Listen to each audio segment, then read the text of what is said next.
Halo semua, apa kabar? Semoga semuanya dalam keadaan sehat ya. Ketemu lagi di channel Aga Akses dalam materi pembelajaran yang baru. Kita belajar bersama lagi ya. Nah, di musim pandemi ini kita harus tetap semangat, jangan surut untuk mencari ilmu, supaya kita semua bisa menjadi pribadi dan pelajar yang kaya akan ilmu pengetahuan. Di video pembelajaran kali ini, kita akan belajar tentang teori pemasaran produk. Jadi, simak videonya sampai selesai ya. Dan jangan lupa siapkan buku catatan kalian.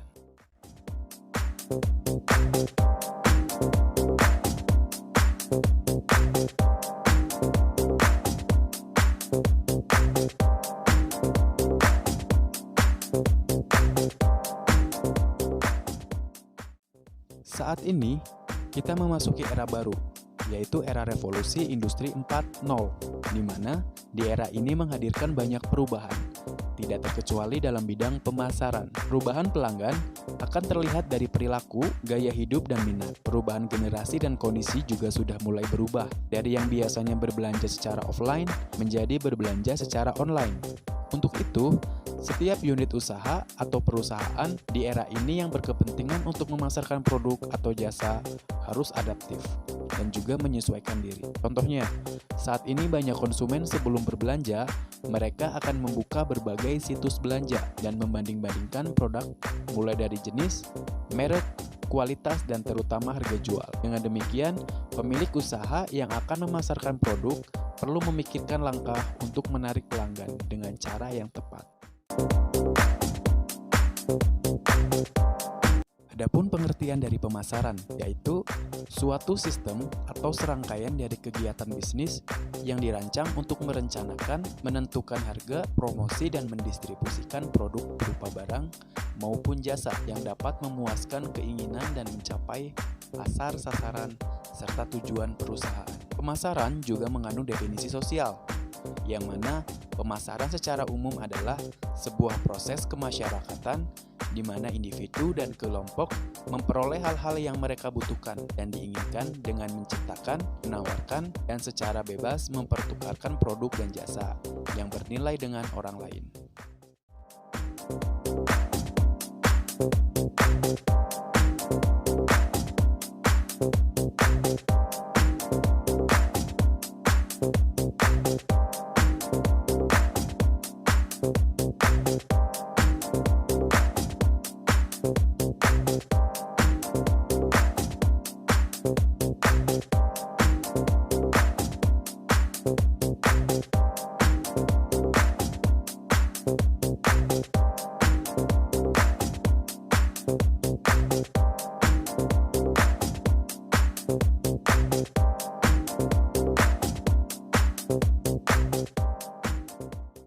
Dalam memasarkan produk atau jasa, perlu pengetahuan perihal cara yang tepat untuk memasarkan dengan beragam strateginya. Perlu diketahui bahwa strategi merupakan cara yang dilakukan untuk dapat merebut pasar dalam peta persaingan dan dapat melakukan penjualan.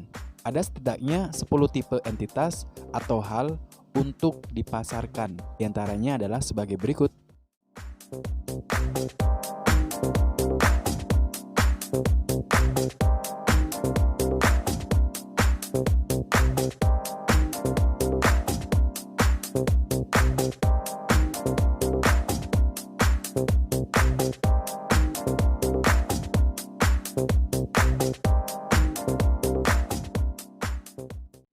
Berikut akan saya jelaskan mengenai 10 hal yang perlu dipasarkan. Yang pertama, produk dalam bentuk barang. Barang-barang fisik merupakan bagian terbesar dari usaha produksi dan pemasaran di banyak negara. Setiap tahun, banyak perusahaan memasarkan produk makanan. Selain itu, juga terdapat produksi mobil, peralatan elektronik, dan jenis produk lainnya. Saat ini, ruang lingkup penjualan produk lebih bervariasi. apalagi dengan bermunculannya produk kreatif yang semakin diminati masyarakat. Hal tersebut didukung pula dengan perkembangan teknologi sehingga pelaku usaha dapat lebih mudah memasarkan barang dagangannya. Yang kedua, produk berupa jasa. Makin maju ekonomi suatu negara, semakin besar porsi aktivitas ekonomi yang berfokus pada produksi jasa. Jasa mencangkup pekerjaan seperti maskapai udara, hotel, perusahaan penyewaan mobil, akuntan, dokter, konsultan manajemen, dan jasa lainnya. Salah satu jasa yang sedang berkembang adalah jasa logistik. Seiring banyaknya toko online yang bermunculan, beragam penawaran ditawarkan oleh perusahaan jasa ini agar dapat bersaing menjadi yang terbaik. Yang ketiga, acara. Membuat sebuah acara atau pagelaran merupakan fokus yang sering dijual kepada masyarakat. Usaha ini mempromosikan acara berdasarkan waktu, seperti pameran dagang, pertunjukan seni, dan acara ulang tahun perusahaan misalnya. Pemasaran diperlukan agar masyarakat dapat mengetahui bahwa acara sedang berlangsung. Sebagai contoh, misalkan pada acara Asian Games, pemasaran dibutuhkan agar banyak masyarakat antusias menyaksikan. Tingginya minat penonton ini memungkinkan penyelenggara mendapatkan sponsor dan membuat penyelenggara acara lebih baik lagi. Yang keempat, pengalaman, di mana dengan memadukan beberapa jasa dan barang, sebuah perusahaan dapat menciptakan, memamerkan, dan memasarkan pengalaman. Hal ini bertujuan untuk menarik pelanggan atau konsumen, sehingga pengalaman yang dipasarkan dalam bentuk promosi itu akan menunjukkan hasil yang diinginkan berdasarkan tujuan dari strategi perusahaan. Yang kelima, produk dalam bentuk orang. Saat ini, keberadaan public figure semakin beragam dengan segala karakternya. Artis, musisi, dokter, CEO, pengacara, ahli keuangan, dan profesional lainnya tentu membutuhkan pemasaran atas diri mereka sendiri agar mereka dapat tetap eksis dan berkelanjutan dari segi karirnya. Yang keenam, produk dalam bentuk tempat, di mana kota, negara bagian, kawasan, dan seluruh bangsa bersaing secara aktif untuk menarik turis, pabrik, kantor pusat perusahaan, dan pemukim baru. Pemasar tempat mencakup spesialis pengembangan ekonomi, agen periklanan, dan hubungan masyarakat. Sebagai contohnya, pembuatan area khusus untuk kuliner dengan tema tertentu, pengelola akan memasarkan dan mengembangkan tempat tersebut sebagai salah satu upaya untuk menarik minat wisatawan berkunjung dan para investor menanamkan modalnya sehingga tempat tersebut bisa semakin maju dan berkembang. Yang ketujuh, produk dalam bentuk properti, di mana properti dibeli dan dijual serta pertukaran ini membutuhkan pemasaran. Sebagai contoh, restoran McD yang berbisnis properti dengan menjual produk-produk makanan siap saji, selain mendapatkan keuntungan dari kenaikan nilai investasi produk makanannya, juga dapat keuntungan dari penjualan properti produk yang dipasarkan.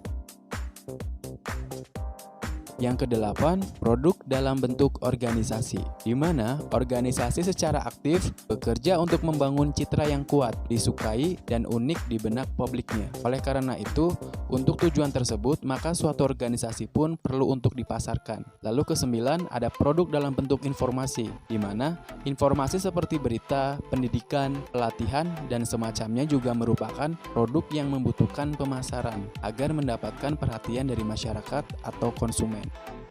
Yang ke-10, produk dalam bentuk ide atau gagasan. Seperti yang kita tahu, ide itu mahal.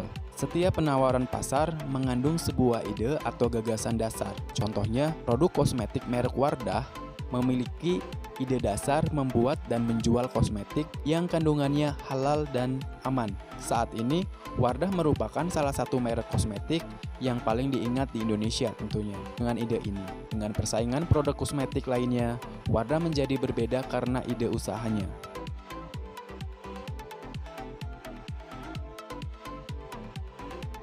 Pihak yang melakukan pemasaran. Jika kalian sudah mengetahui jenis atau entitas yang akan dipasarkan, selanjutnya kalian perlu tahu pihak yang melakukan pemasaran.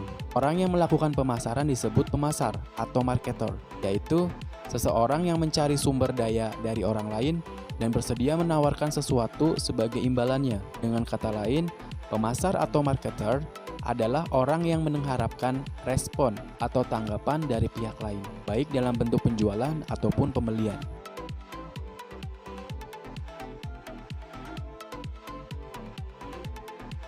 Dalam praktiknya, pemasaran mengikuti sebuah proses logis dan memerlukan analisis terlebih dahulu. Kalian harus mengidentifikasi penyebab mendasar dari suatu kebutuhan akan permintaan, baru kemudian menentukan rencana atau tindakan untuk mengalihkan keadaan permintaan tersebut dalam keadaan permintaan yang diinginkan.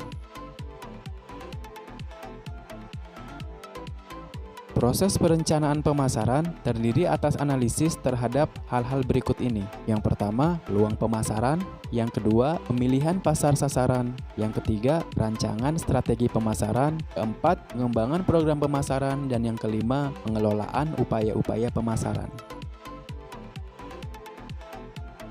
Namun, dalam pasar yang sangat kompetitif, perencanaan pemasaran sifatnya sangat fleksibel, mudah berubah, dan harus terus diperbarui. Diperlukan strategi pemasaran yang mengikuti perkembangan zaman, melakukan inovasi terhadap produk dan jasa, melakukan pemenuhan kebutuhan konsumen, serta mencari keunggulan baru dari produk atau jasa yang ditawarkan.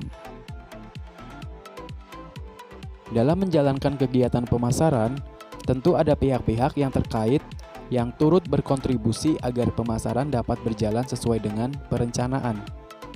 Berikut ini merupakan contoh pihak-pihak yang melakukan pemasaran dalam sebuah unit usaha ataupun perusahaan.